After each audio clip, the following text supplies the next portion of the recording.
Data ও ট্যাংরা মাছ চমৎকার স্বাদ। এভারগ্রিন 757 চ্যানেলে আপনাদের স্বাগত। আজ ডাটা রান্না করব ট্যাংরা মাছ দিয়ে। ভিডিওটা সম্পূর্ণটা দেখার জন্য অনুরোধ রইল। Please like, share and subscribe please. এই সুন্দর সুস্বাদু উপকারী রেসিপিটা করার জন্য আমি কি করেছি চলুন দেখি। এর জন্য ডাটা নিয়েছি, ডাটাগুলি ভালো করে আঁশ ফালিয়ে কেটেছি। আলু নিয়েছি, আলু আর ডাটা ধুয়ে নিচ্ছি। ট্যাংরা মাছ নিয়েছি, ট্যাংরা মাছ কেটে ভালো করে ধুয়ে নিয়েছি। মশলা নিয়েছি পেঁয়াজ, রসুন, কাঁচা লঙ্কা, আদা, এগুলি সব মেশিনে পেস্ট করে নেব। শিলনোড়াতেও করা যায়। আরও মশলা পড়বে, এই যে গোলমরিচ ধুয়ে দিয়েছি, হাফ চামচ জল দিয়ে মেশিনে পেস্ট করব। শিলনোড়ায়ও করা যায়। মশলাটা পেস্ট হয়ে গেছে, এখন এটা দিয়ে রান্না হবে। ডাঁটাগুলি ধুয়ে নিয়েছি, প্রচুর বালি থাকে, এখন আর বালি নেই, পরিষ্কার করে ধোয়া হয়ে গেছে। কড়াই গরম করে কড়াইতে সর্ষের তেল দিয়েছি, তেলটা মাখিয়ে নিচ্ছি। তেল কাঁচা তেলের গন্ধ করবে, সর্ষের তেল কাঁচা তেলের গন্ধ করে, এর জন্য সর্ষের তেলটা ভালো করে গরম করতে হয়। নুন হলুদ দিয়ে মাখিয়ে নিয়েছি ট্যাংরা মাছগুলি, এখন এখানে গরম তেলে দিয়েছি। ট্যাংরা মাছগুলি এখানে ভাজা হবে।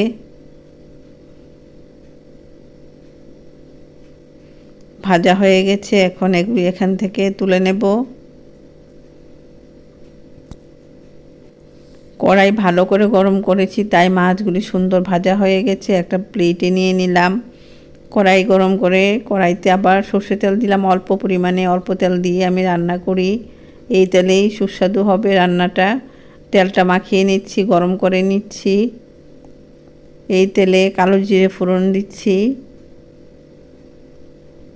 আর ওই যে মশলাটা পেঁয়াজ, রসুন, আদা, কাঁচা লঙ্কা, গোলমরিচ, এই মশলাটা এখানে দিয়েছি। কালো জিরে ভাজা হওয়ার পর মশলাটা দিয়েছি, আর জারটা ধুয়ে জল দিচ্ছি। ধনে গুঁড়ো, জিরে গুঁড়ো হাফ চামচ করে দিয়েছি। কাশ্মীরি লাল লঙ্কা গুঁড়ো দিয়েছি রঙের জন্য।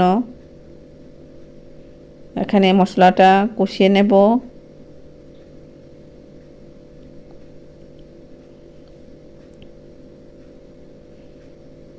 এখানে এখন ডাটা আর আলু যে কেটেছিলাম এগুলি মশলার মধ্যে দিয়ে দিচ্ছি। এখানে মশলাটা এগুলি দেওয়ার পর আরও কষিয়ে নেব। ডাটা নিয়েছি, আলু দিয়েছি, এর জন্য নুন দিচ্ছি, হলুদ দিয়ে দিচ্ছি পরিমাণ বুঝে। নুন, হলুদ, মশলা ডাটা আলুর সাথে মিশিয়ে নিচ্ছি। খুব সুন্দর একটা রেসিপি শেয়ার করছি, এভাবে ডাটা রান্না করে খাবেন, খুব ভালো লাগবে। এখন তো ডাটা পাওয়া যাবে বাজারে।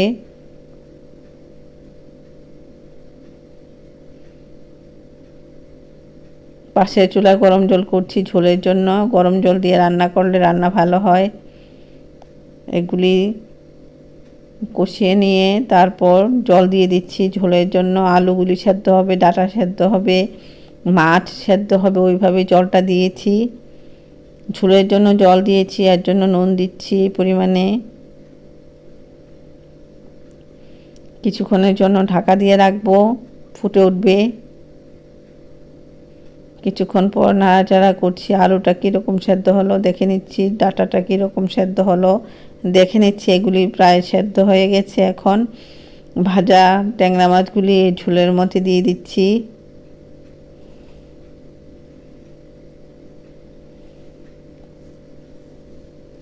এভাবে রান্না হবে। মাছগুলি এখন ঝোলের মধ্যে দিয়ে দিলে মাছগুলি থেকে ফ্লেভার বেরোবে। মাছগুলি খুব তাজা ট্যাংরা মাছ।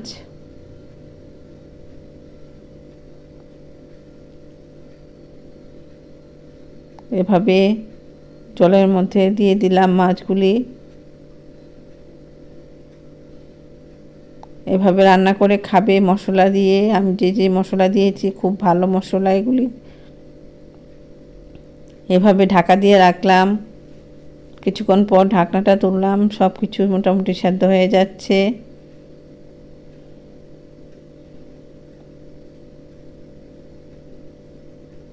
এভারগ্রিন 757 চ্যানেলের পাশে থাকবে, ভালো ভালো রান্না দেখতে পারবে, বেল আইকনটা প্রেস করবে, তাহলে নতুন রান্নার নোটিফিকেশন সবার আগে আপনার মোবাইলে পৌঁছে যাবে। রান্নাটা দেখেই তো বোঝা যাচ্ছে খুব ভালো হবে রেসিপিটা। সব কিছু সুন্দরভাবে সেদ্ধ হয়ে গেছে। এখন ঢাকা দিয়ে রেখেছিলাম 5 মিনিট। এখন মৌরিটা দেব। মৌরি, ভাজা মৌরি ঝোলের মধ্যে দিয়ে দিচ্ছি। ঝোলটা এখনও গরম আছে। এভাবে মৌরিটা সবার শেষে দিয়ে দিলাম। রান্নাটা পাল্টে যাবে, খুব টেস্ট হবে মৌরিটা দেওয়াতে। এভাবে আপনারা এটা রান্না করে খাবেন। ভালো থাকুন, সুস্থ থাকুন, ধন্যবাদ।